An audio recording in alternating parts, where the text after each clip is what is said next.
Good evening, good evening, good evening. How are you? God bless you. Listen, this week, I just want to start off with the passage. How about that? Meet me in Genesis 42, verse 21. That's all we're going to read. Genesis 42, verse 21. I'm reading from the New King James Version.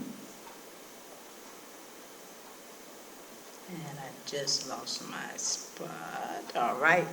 Genesis 42:21 says this, Then they said to one another, We are truly guilty concerning our brother, for we saw the anguish of his soul when he pleaded with us, and we would not hear.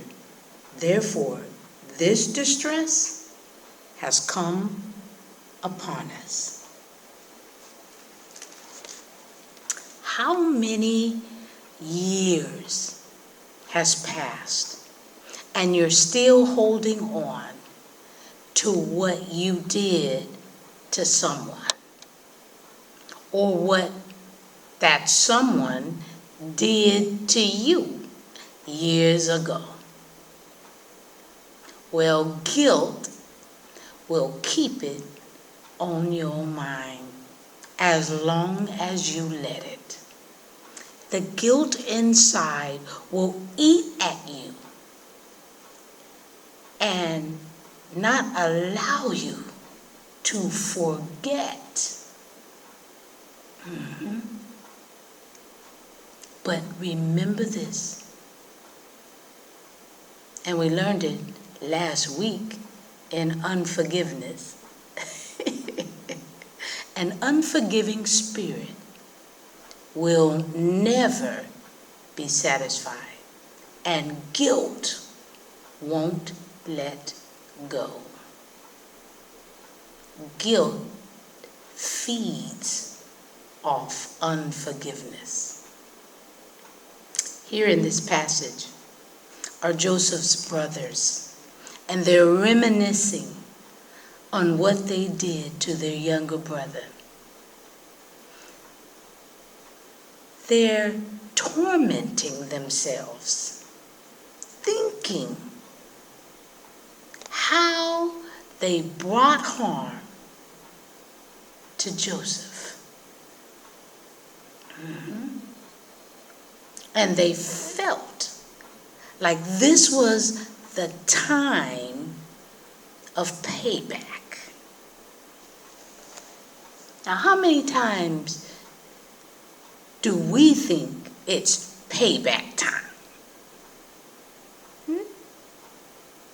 We know the story. We know that the brothers didn't like Joseph. We know that they got to the point of hating their brother. They hated Joseph. We know that Joseph was the love of Jacob, his father's life. We know that they hated Joseph so much that they plotted to kill him. We know that they changed their minds because of the brother Reuben and his speech, so they put him in a pit, and we know that they took him out of that pit and sold him.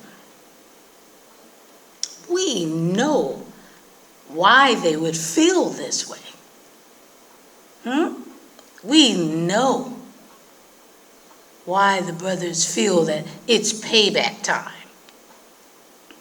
But what we didn't know from this passage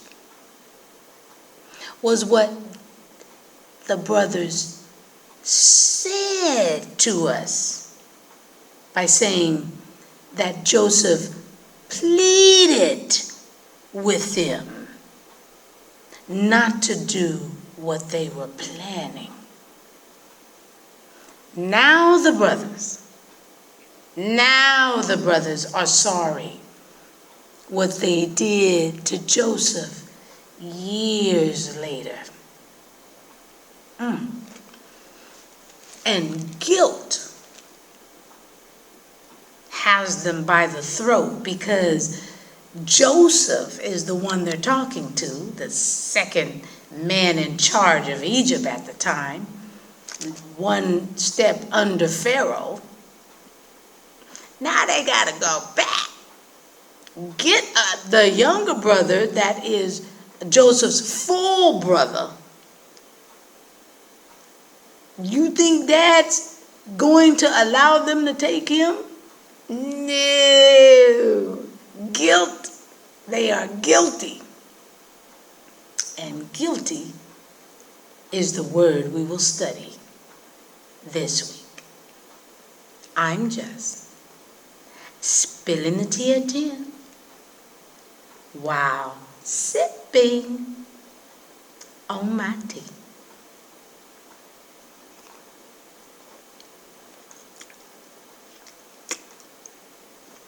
Guilty.